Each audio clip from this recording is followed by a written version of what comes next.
Assalamu alaikum wa rahmatullahi wa barakatuh. How are you, boys? I hope you finished all the quizzes, and this is our the second last chapter, chapter 7, on Salahuddin. Where we've left off, Salahuddin and his army have already taken over Jerusalem, and he killed Raynaud, and he killed King Guy. Oh no, he did not kill King Guy, sorry. But he killed Raynaud of Châtillon, and I think he arrested King Guy. We're going to see how he is as a leader of Jerusalem and what he does to the Christians of Jerusalem. Chapter 7, the city of God. Okay, now there's a couple words that you need to know.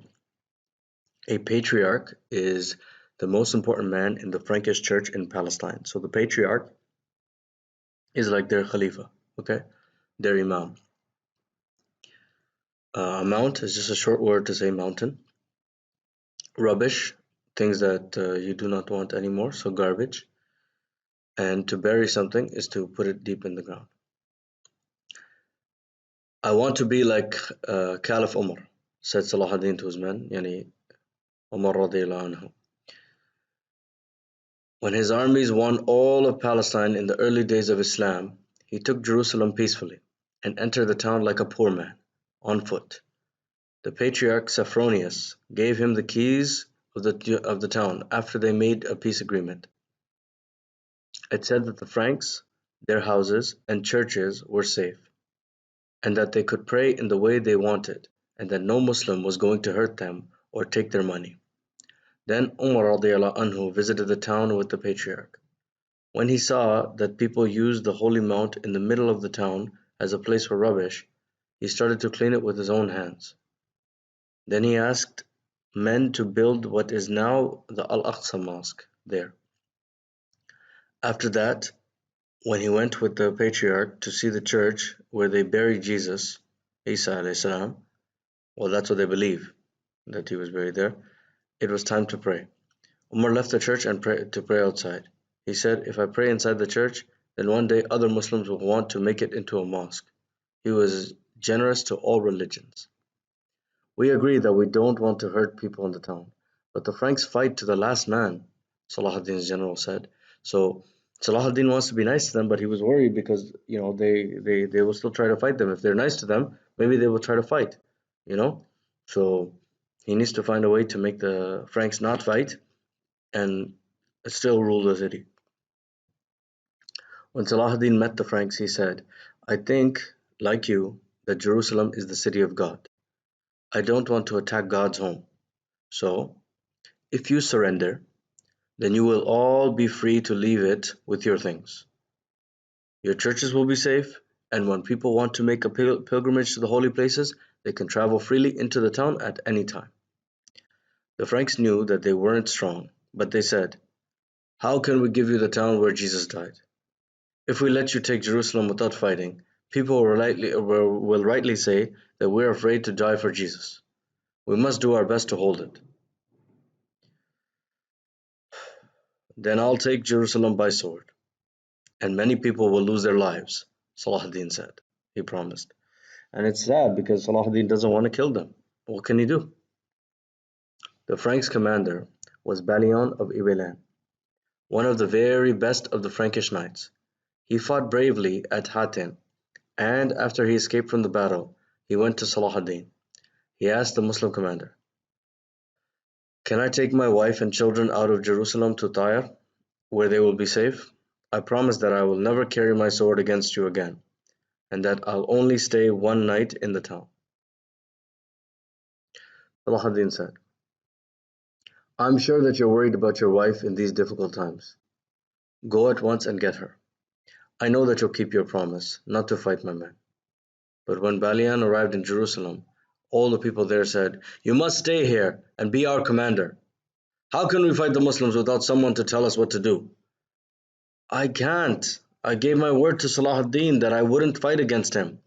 I can't break my promise, Balian replied. Balian. The men of the church said that it wasn't wrong to break a promise to a Muslim. But Balian was a man of honor. He wrote to Salahuddin and said, so The Christians are telling him, you have to fight against Salahuddin, and he said, I promise Salahuddin I will not fight against him. The people of Jerusalem have asked for my help as their commander. What shall I do? Salahuddin answered at once, you must help your people. Forget your promise to me, and don't worry about your wife and children. I know that you cannot take care of them now. 50 of my best men will take them safely to Tyre. So he's being nice. Tears, he's crying now. Tears came to Balian's eyes when he read Salahuddin's answer. He thought, why aren't our people as good as Salahuddin? Balian did his best to make the town ready for the siege, but there were only 2 other knights to help him. He said, this city is full of people running away from the other towns in Palestine that the Muslims have taken. Most of you are women and children, but I'm going to make every man here over 16 into a knight, and we'll do our best to fight for Jesus in Jerusalem. Yani Isa alayhi salam. They believed they were fighting for Isa alayhi salam. The siege began, and at first the Franks held the city. But after a few days, Salahuddin moved his army and all his siege engines to attack the town's walls from the Mount of Olives. Muslim arrows made the blue sky as black as night. So many arrows were in the sky that the sky became black and fell like rain on the Franks. Worse was Greek fire, a terrible weapon that Salahuddin's soldiers shot from their siege engines. It lit fires at once on anything that it hit. So the town began to burn, and the city walls began to fall. The Franks prayed for God's help in their churches, and mothers cut their daughters' hair very short in the hope of making them ugly to keep them safe from the soldiers. People remembered what happened when the Franks took the town 100 years before. They couldn't stop thinking about how many people died then. So the Franks, when they took the town 100 years ago, they did very bad things. They killed people.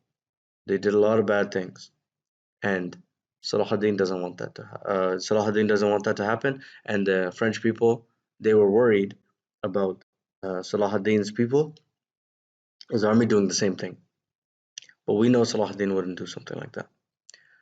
The patriarch Heraclius not only worried about the people, but also about all the holy things and the gold in the churches.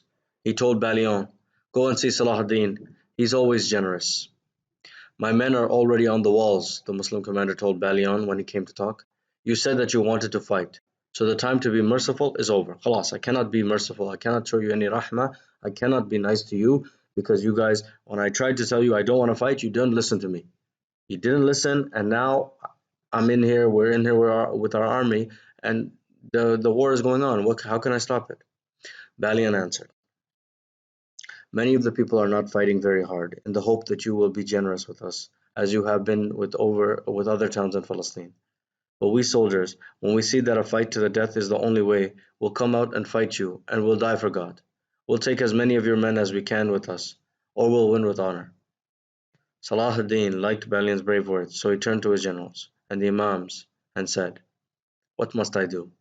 I promised to take the town by sword, and I can't break my word. So, Salahuddin is in the middle of a war. Balian is asking him for mercy. What do you think is going to happen? Is Salahuddin going to be merciful, or is he going to continue and kill all the Christians? I want to hear your opinion, and I will be assigning a Google quiz, and your opinion is important in that.